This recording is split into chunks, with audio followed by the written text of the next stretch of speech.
Sean todos bienvenidos a esta reunión virtual de su iglesia cristiana carismática cuadrangular, siguiendo a Jesús en los Arrayanes, desde la ciudad de Ibagué.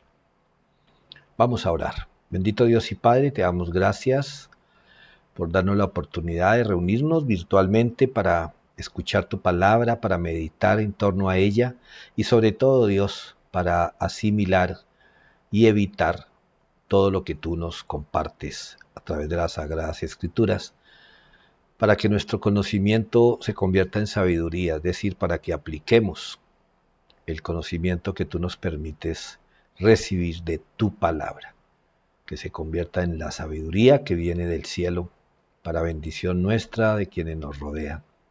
Te damos gracias, Señor, en el nombre de Cristo Jesús. Amén.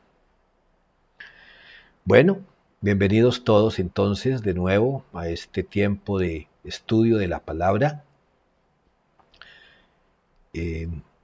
Entendemos que la vida está hecha de momentos, de instantes, de una colección de momentos, y que el tiempo como tal no existe, aunque ahora hay teorías cuánticas y no sé qué más cosas, pero realmente nosotros en lo práctico sabemos que son recuerdos, tenemos recuerdos de nuestro pasado, vivimos el presente y tenemos anhelos, sueños, temores del futuro, pero es el presente lo que cuenta. Sin embargo, el pasado tiene que ver mucho con las acciones del hoy y también tiene que ver con los planes para el mañana, los planes. Dice la palabra de Dios en Proverbios 16:1 que es del hombre planear, pero que los tiempos los dispone el Dios Todopoderoso. La historia del pueblo de Israel, los reyes y sus súbditos, aún desde el tiempo de jueces, relata cómo generaciones pasaban de la obediencia a la desobediencia y volvían casi como en una montaña rusa, se ha dicho. El rey y sus súbditos.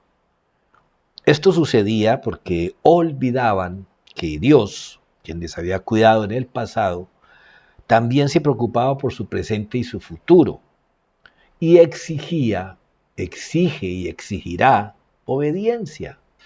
Dios es un Dios de promesas, Dios es fiel, pero todas sus promesas están basadas en nuestra obediencia. Honra a padre y madre y tendrás larga vida. La promesa no es que tendremos larga vida, plena de bendiciones, no, hay una condición, honrar a padre y madre, y solo estoy usando un ejemplo. En Deuteronomio el Señor dice, ya les presenté el camino de la vida, ustedes deciden si toman ese camino o la desobediencia que es camino de muerte, por favor escojan la vida. Él siempre da la oportunidad de escoger. Y como acabo de decir, pues el pueblo de Israel, al igual que nosotros, olvidamos fácilmente lo que Dios ha hecho en el pasado y en el presente vivimos más pendientes de nuestras comodidades, del estar bien, de la zona de confort que llaman. Y resulta que el Señor Jesús nos advirtió, en el mundo tendréis aflicción, pero confiad, yo he vencido al mundo. En fin, hay muchas advertencias en la palabra de Dios en cuanto a momentos. En Eclesiastés habla que cada cosa tiene su momento. En fin, para poder hablar de los tiempos de Dios, de los tiempos del hombre, es necesario tomar como ejemplo la vida de alguien de nuestro pasado, pero echarle una mirada a esa vida antes, durante y después de el momento que estemos mirando en la Biblia. Espero poderme entender. Entonces, hacerme entender, perdón. Para un título para nuestra enseñanza de hoy, vivir el hoy, preparar el mañana, o si prefiere, viviendo el hoy, preparando el mañana. Entonces, como dije hace un momento, queremos mirar la vida de alguien del pasado, más exactamente del Antiguo Testamento, para mirar su ayer, su hoy y su mañana, de esos instantes en que vamos a mirar. Entonces vamos a hablar hoy del rey Ezequías, el rey Ezequías, cuyo nombre en hebreo significaba fuerte. Fue rey de Judá a los 15 años, cuando heredó el trono de su padre Acaz, quien ofendió a Dios y llevó al pueblo a hacer lo mismo, a ofender a Dios, el rey, dando ejemplo para una cosa u otra. En este caso, Acaz, el papá de Ezequías, pues fue un rey que desobedeció, retó y ofendió a Dios y llevó al pueblo a hacer lo mismo. No los obligó, pero dio el ejemplo. En fin, quisiera recordar, antes de entrar en materia, que para este momento la nación estaba dividida en dos reinos. Al norte estaba Israel, que tenía su rey aparte, y estaba Judá al sur con su rey. En este caso, Ezequías fue rey de Judá, el reino del sur. Espero que a medida que vayamos leyendo la palabra de Dios, nos ubiquemos geográficamente. Otra cosa, es importante que usted tenga su Biblia ahí, en este momento. Si no la listó, voy a darle unos segundos para que lo haga, porque en esta ocasión no vamos a poner los versículos, sino solo la cita, es decir, el libro, el capítulo y el versículo. Usted va abriendo su Biblia, pues casi todo lo vamos a ver en el segundo libro de Reyes, Segunda de Reyes, y vamos a estar mirando desde el capítulo 16 hasta el 21, creo. Pero bueno, espero que ya tenga su Biblia. Usted puede alistarla, por favor.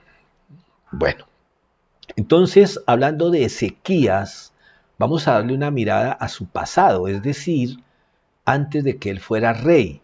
Por supuesto, si acabamos de compartir que recibió el trono a los 15 años, pues vamos a hablar cómo era su vida antes de los 15 años, es decir, cuando su papá, Acaz, era rey. Entonces, para eso tenemos que mirar qué dice la Biblia, por lo menos en 4 versículos, cómo fue el reinado de Acaz, el padre de Ezequías. Entonces, vamos a la palabra de Dios. Vamos a mirar entonces el pasado de Ezequías, su pasado. Dice la palabra de Dios en Segunda de Reyes, capítulo 16, versículos 1 al 4. Segunda de Reyes 16, 1 al 4. Acaz, hijo de Jotam, comenzó a gobernar Judá, al sur, durante el año 17 del reinado de Peca en Israel. Paréntesis. Peca era rey de Israel, el reino del norte, y Jotam comienza a gobernar cuando Peca llevaba 17 años reinando en el norte, en Israel. Aquí llega Acaz al reino del sur, Judá. Cierro paréntesis. Versículo 2. Acaz tenía 20 años cuando subió al trono y reinó en Jerusalén 16 años. Él no hizo lo que era agradable a los ojos del Señor su Dios, como sí lo había hecho su antepasado David. En cambio, siguió el ejemplo de los reyes de Israel, hasta sacrificó a su propio hijo en el fuego. De esta manera siguió las prácticas detestables de las naciones paganas, que el Señor había expulsado de la tierra del paso de los israelitas. Ofreció sacrificios y quemó incienso en los santuarios paganos, en las colinas y debajo de todo árbol frondoso. Como vemos aquí, Acaz se dedicó como rey a idolatrar, a adorar dioses ajenos, dioses diferentes al rey de reyes y señor de señores, al verdadero Dios. Aquí en la gráfica vemos, pues es una ilustración, cómo ofrece en sacrificio a uno de sus hijos, pero lógicamente no fue Ezequías, pero otro hijo sí lo ofreció en sacrificio. Y vemos cómo el pueblo aclama este acto. El rey dando ejemplo, arrastrando a toda una nación a la idolatría y a la ofensa a Dios. Imagínense, este hombre quemó incienso en los santuarios paganos, es decir, santuarios dedicados a ídolos, a dioses falsos, y quemar incienso era algo exclusivo para Jehová, para el Dios, el verdadero Dios. Y dice que lo hacía en muchas partes, es decir, podríamos decir que consagró a la nación, a Judá, a los dioses paganos. Entonces, digamos que ese fue el ejemplo que recibió Ezequías como hijo del rey. Y a propósito, a veces se malinterpreta la cita bíblica que habla de que la idolatría de los hombres traerá maldición sobre hasta la cuarta generación. Bueno, esa maldición son consecuencias del mal ejemplo, pero no es una atadura. Es decir, los hijos no necesariamente van a heredar y van a ser exactamente como sus padres, porque Dios sería injusto. ¿Recuerdan un ciego que estaba ahí en las puertas del templo y los discípulos le preguntaron a Jesús, bueno, ¿este hombre es ciego por el pecado de sus padres o por sus propios pecados? Pues Jesús dijo que no, que era para la gloria de Dios. Pero bueno, me aparto del tema. Entonces, este es el pasado de Ezequías. Este fue el ejemplo como hijo del rey y como súbdito también, si se quiere, como parte del pueblo. Sin embargo, vamos a ver el presente de Ezequías. Insisto, es nuestro pasado, pero es el presente de él porque es como la parte bonita, la parte hermosa de la vida de Ezequías. Vamos entonces a ver su presente.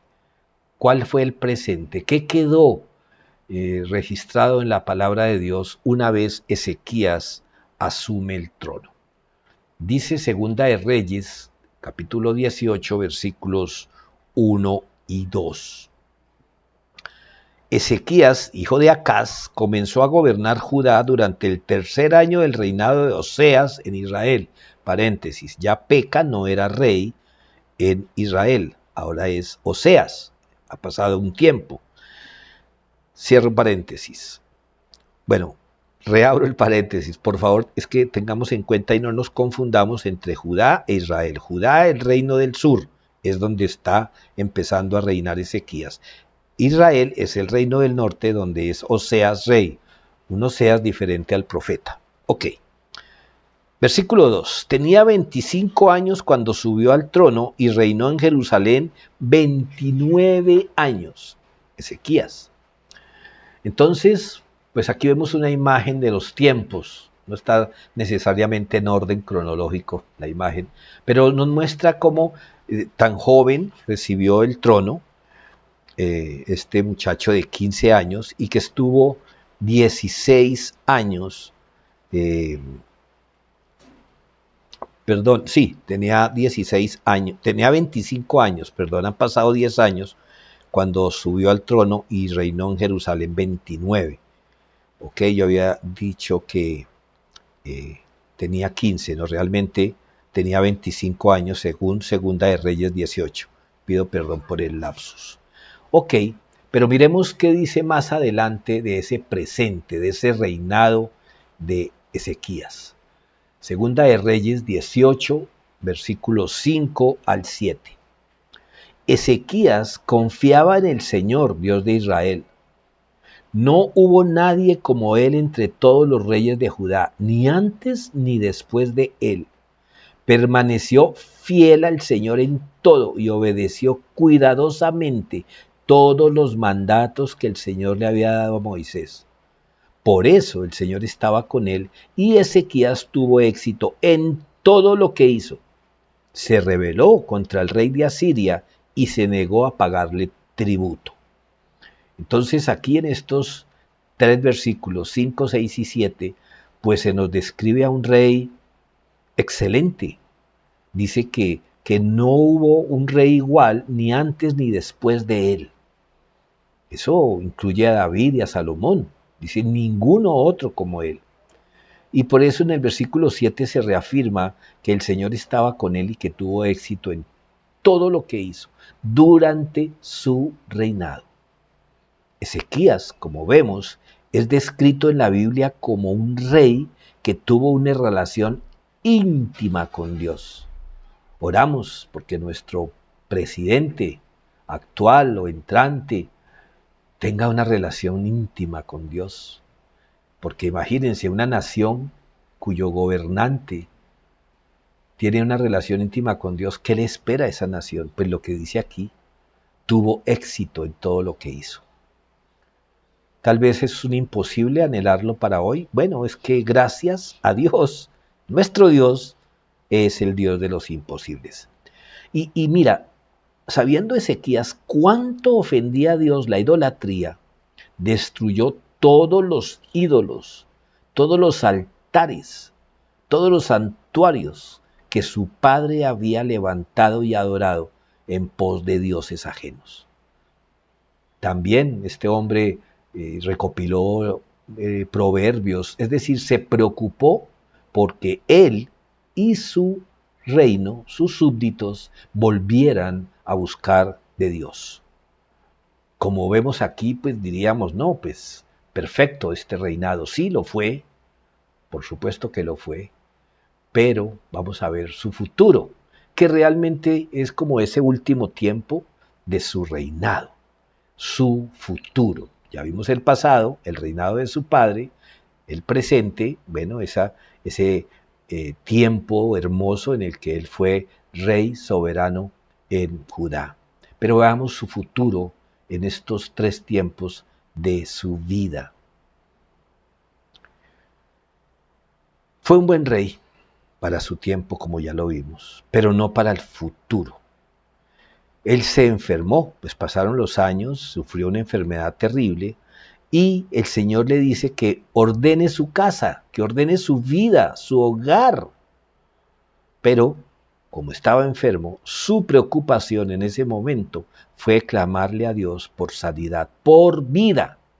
Y no tuvo en cuenta la palabra del Señor de revisar su trabajo como padre. Y aquí hagamos una pausa, porque podemos estar cayendo en el mismo error de Ezequías, que si las cosas marchan bien en nuestro trabajo, en nuestro ministerio, en los negocios, buscamos hacer la voluntad de Dios en todo, pero descuidamos nuestra casa, nuestro hogar, pues tendremos que recordar las prioridades, Dios y luego la familia. Muchos hogares, inclusive de líderes, de pastores, de personas que se han destacado en la vida cristiana, aún siendo profesionales en otras áreas, y cuando digo aún es que no necesariamente hombres y mujeres que sirven en la iglesia o en una organización espiritual, pues que no trabajan para Dios. No, todos trabajamos para Dios donde quiera que estemos, pero muchas veces nos enfrascamos tanto en ese éxito, en hacer las cosas para Dios, que olvidamos hacer nuestra parte esencial, que es la familia, que son las generaciones que nos heredan. Y cuando hablo de herencia no estoy hablando de dejar propiedades y dinero, aunque cada quien es libre de dejar o de buscar dejar a sus hijos una comodidad económica, y no estoy diciendo que eso sea malo, pero no debe ser la meta, la única meta.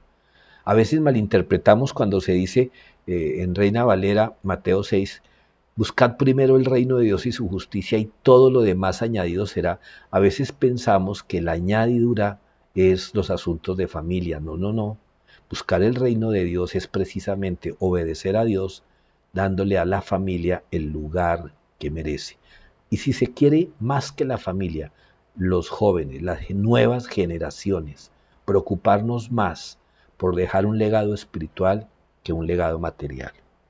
Y en el caso de este rey, pues su preocupación, fíjate cómo había llevado una vida perfecta, como decía atrás, todo tuvo éxito, pero en este momento la enfermedad lo obnubiló y no lo condeno, pues todos deseamos estar sanos, sobre todo cuando una enfermedad nos agobia, pero mira cómo se desubicó, mejor dicho, miremos, Segunda de Reyes 20, versículo 1, dice, por ese tiempo Ezequías se enfermó gravemente y el profeta Isaías, hijo de Amós, fue a visitarlo. Le dio al rey el siguiente mensaje: esto dice el Señor, pon tus asuntos en orden porque vas a morir, no te recuperarás de esta enfermedad. Eso se llama un desahucio profético. Está siendo desahuciado. Dios le manda a decir con el profeta: arregle las cosas en casa, pon tus asuntos en orden. ¿Qué debería ordenar? Pues lo que tenía desordenado. Y como vemos, no era precisamente en su ejercicio de rey, sino como padre de familia, como hombre mayor. Y Ezequías no escucha toda la palabra del Señor. Solo escuchó: te vas a morir. No escuchó: pon tus asuntos en orden.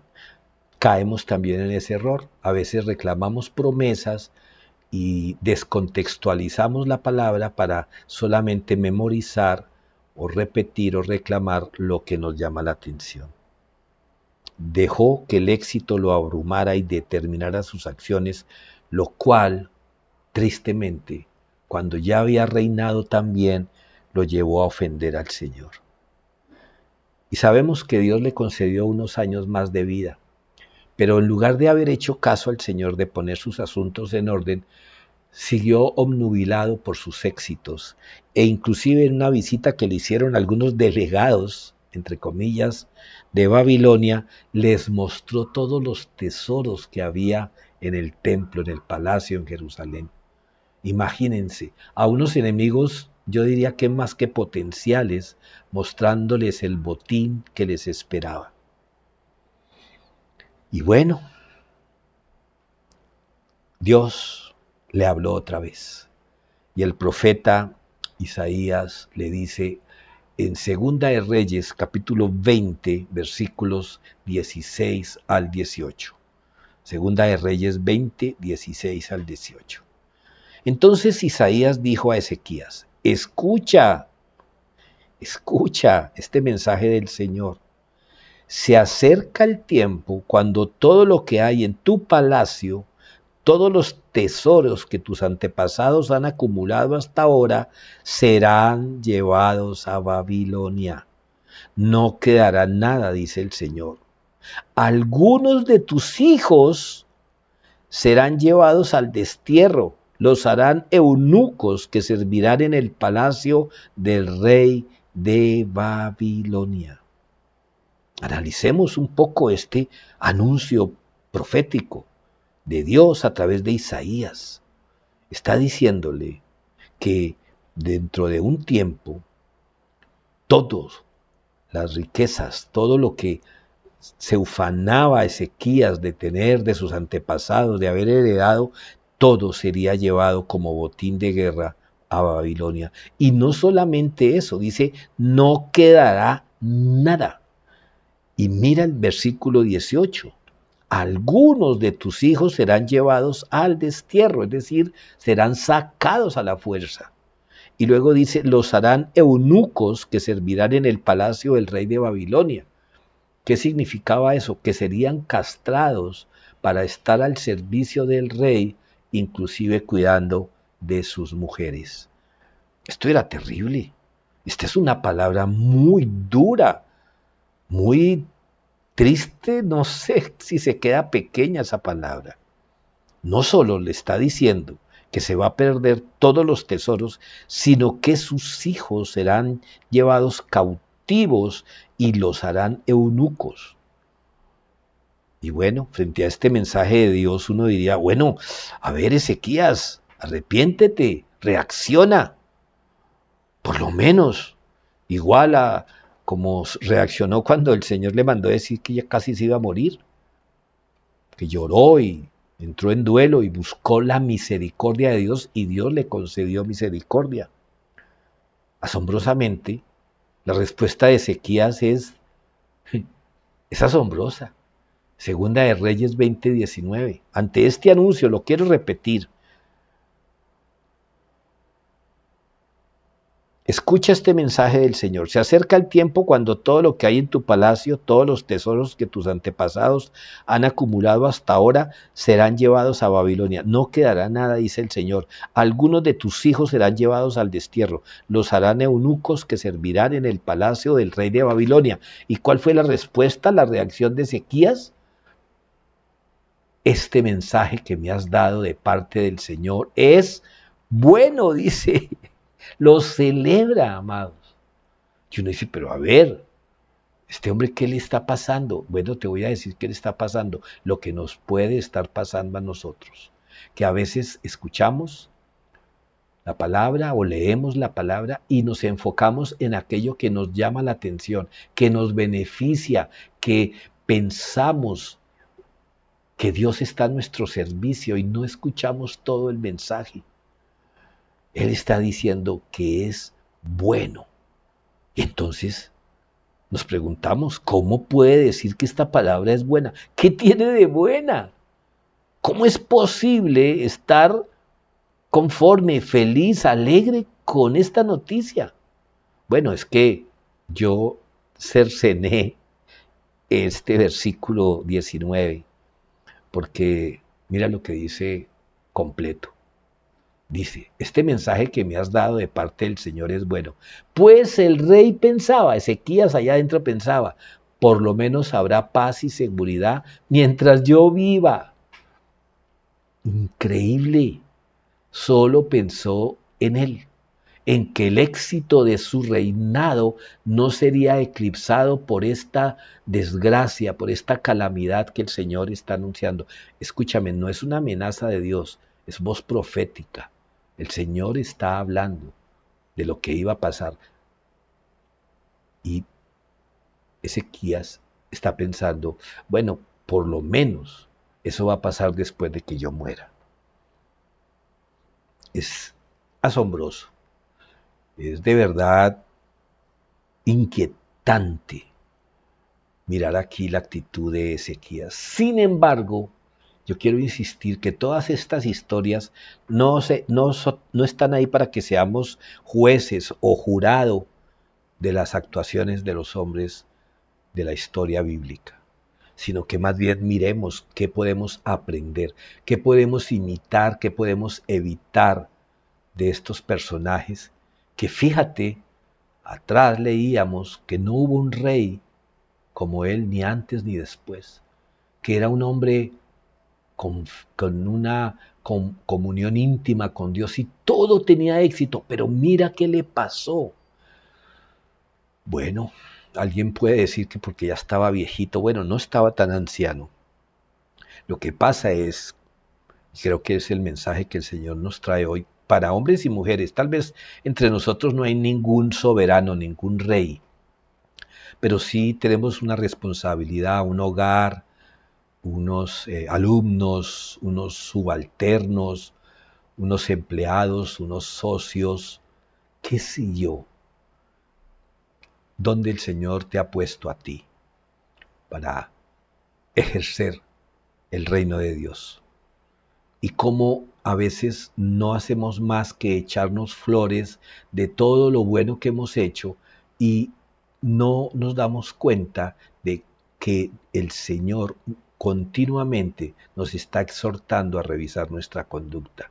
En el Nuevo Testamento dice que cuando alguien caiga en pecado, que le extendamos la mano, pero eso sí, que no nos creamos mucho. Dice el que dice estar firme, mira que no caiga. A veces creemos que dar testimonio es solamente contar nuestra vida antes de conocer a Cristo, cómo lo conocí y cómo es ahora. Sí, eso es un testimonio cuando nos piden contar nuestro testimonio, pero un verdadero testimonio es nuestra vida diaria. Ahí es donde estamos dando testimonio del Dios que ha transformado nuestras vidas. Ezequías siguió mirando el pasado, el éxito del pasado. Es doloroso que a veces escucha uno a personas, y ojalá uno no haya caído en ese error y estaré atento a no hacerlo, de autoelogiarse de lo bueno que es desde que conoció a Dios. Yo escucho hombres que dicen que eran aquello, eran lo malo, pero como como sacando pecho cuando realmente la obra ha sido por la gracia y misericordia de Dios en nosotros. Que no vayamos a caer en el error de Ezequías. Mira, por lo menos habrá paz y seguridad mientras yo sea el gerente de la empresa. Por lo menos habrá paz y seguridad mientras yo sea el coordinador de este equipo. Por lo menos habrá paz y seguridad mientras yo sea el pastor. Por lo menos habrá paz y seguridad mientras yo sea. He aquí el problema de Ezequías, el cual es el mismo de muchos de nosotros hoy día.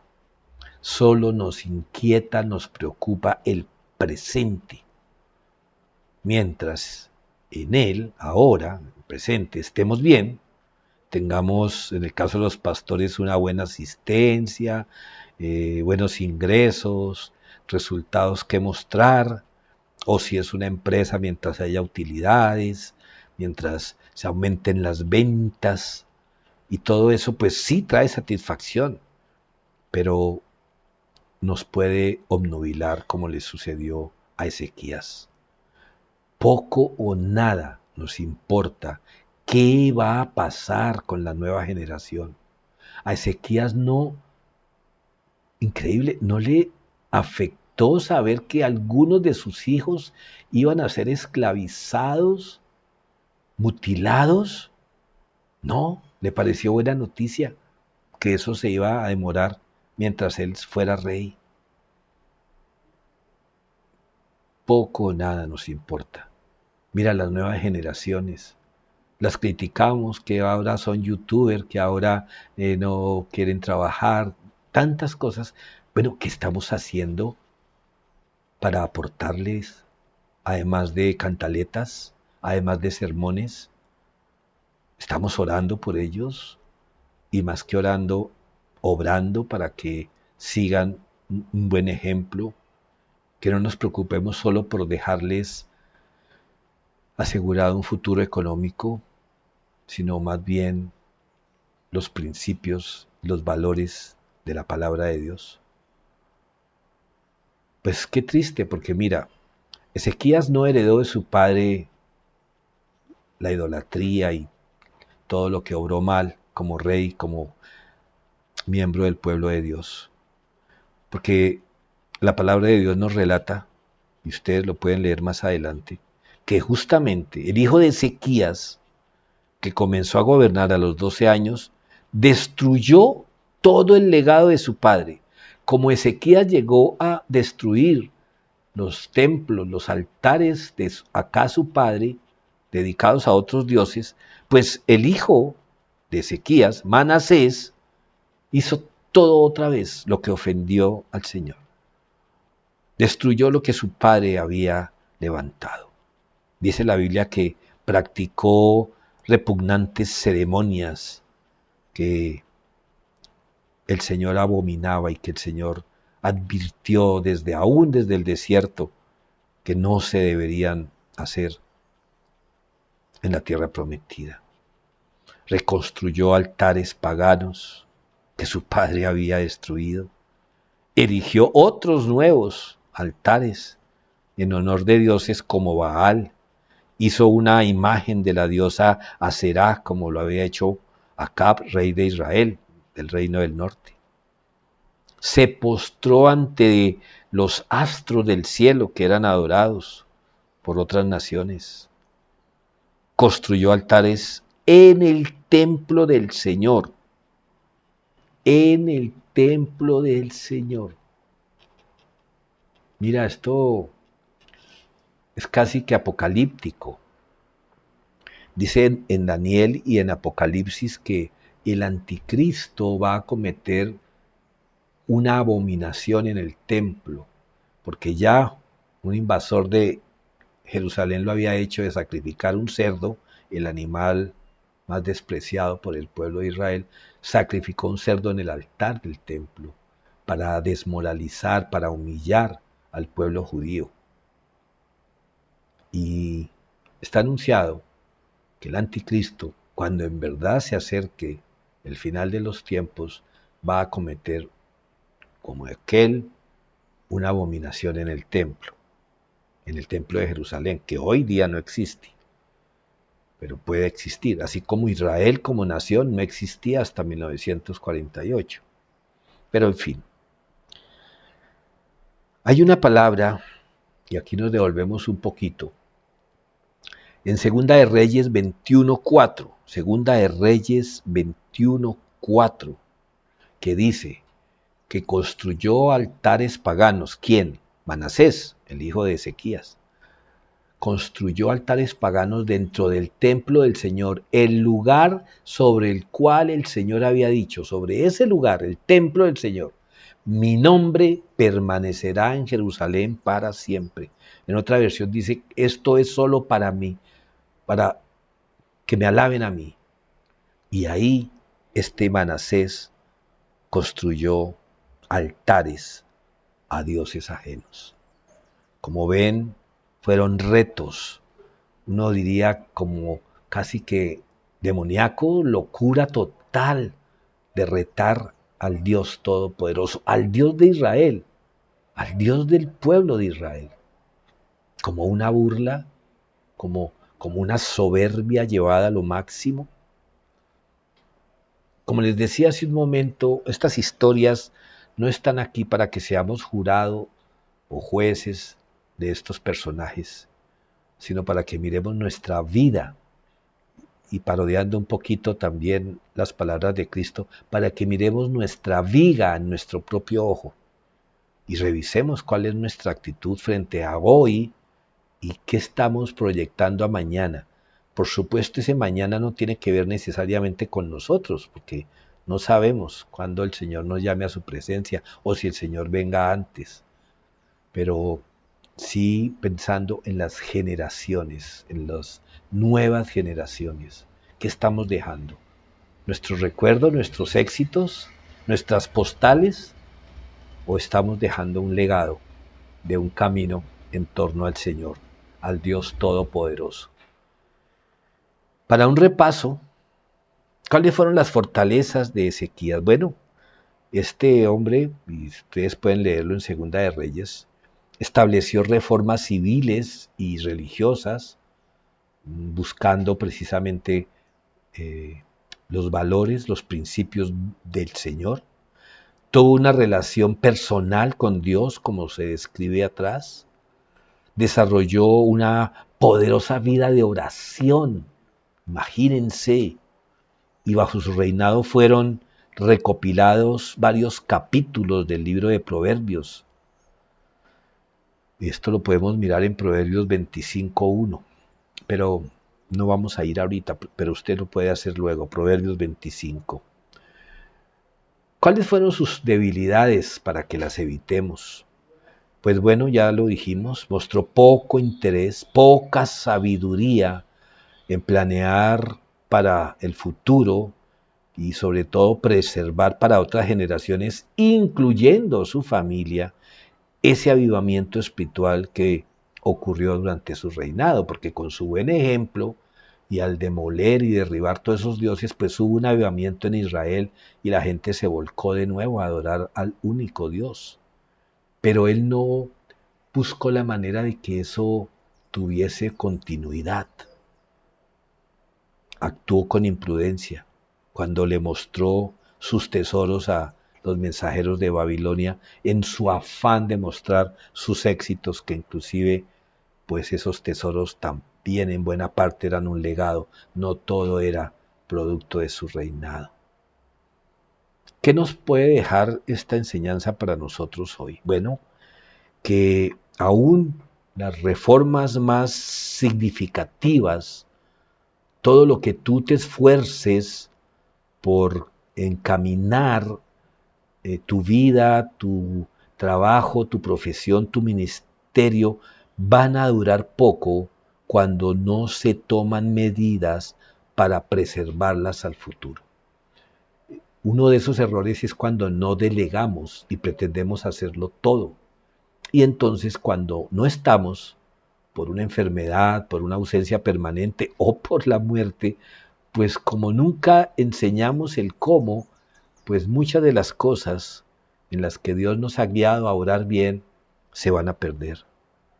Otro error fue desobedecer a Dios cuando no eliminó la posibilidad de ser desobediente en el presente, es decir, se confió de sus obediencias del pasado y no miró su presente cuando el profeta le dijo, ordena las cosas de tu casa, ordena tus cosas. Y dijo, no, si yo he llevado una vida, pues no lo dice ahí, pero fue lo que él pensó, yo he tenido una vida de éxito, yo no tengo nada que arreglar. Orgullo, soberbia, insensatez, necedad, repito, no para ponerle el rótulo a él, sino lo que Dios nos puede estar mostrando hoy a cada uno de nosotros.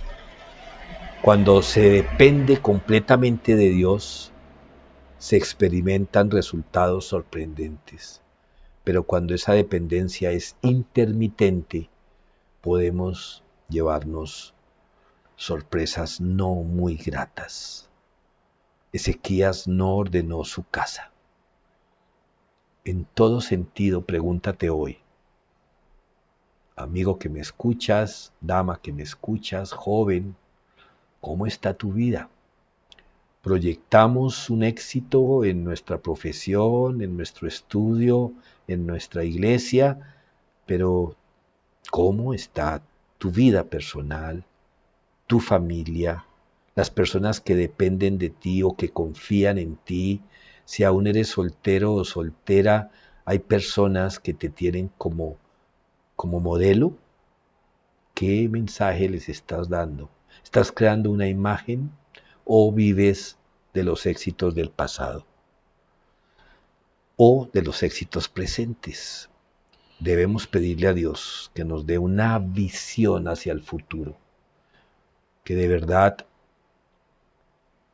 nada trajimos, nada nos vamos a llevar, pero sí podemos dejar bendiciones, dejar maldiciones, dejar buen ejemplo, dejar mal ejemplo.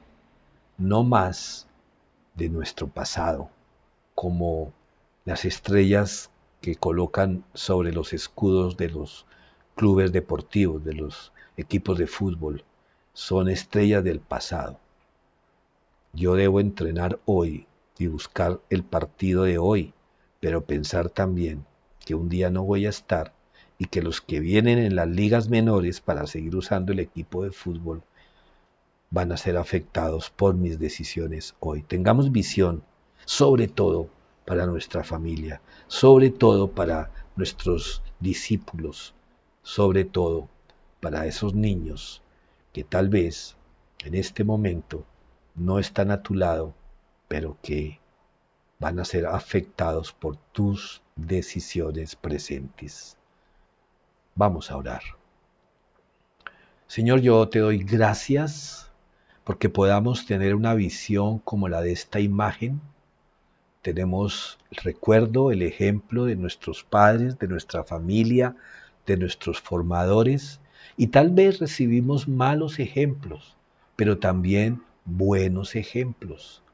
Y que, como dice tu palabra, tomemos lo bueno y rechacemos lo malo. Gracias, Dios, porque el modelo de padre ideal eres tú, mi Señor. Que tu palabra sea guiándonos en cuanto a nuestro pasado, que ya no lo vamos a poder cambiar, pero que sí influye en nuestras decisiones presentes. Y que entendamos, Dios, que los 15, 20, 30, 40, 60 años que podamos tener ahora son de un instante, porque cada día envejecemos un día. Por eso, Señor, si hemos tenido éxito, te damos la gloria a ti. Gracias, Señor.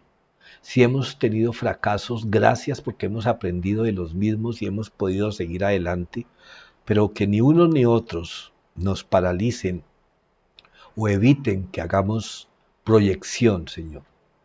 Que tu Santo Espíritu nos guíe, Dios, a pensar más en los que vienen y no solo en nosotros.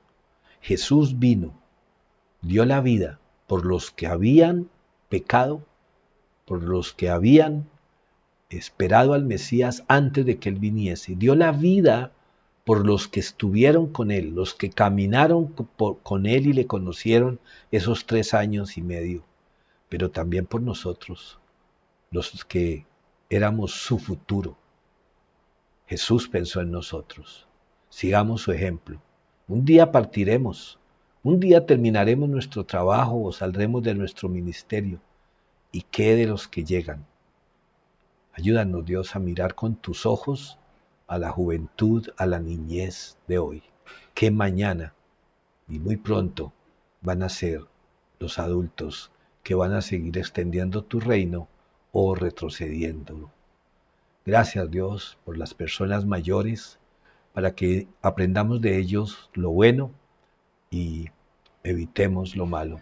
Y gracias por la niñez, Dios, por aquellos menores de 12 años en este momento.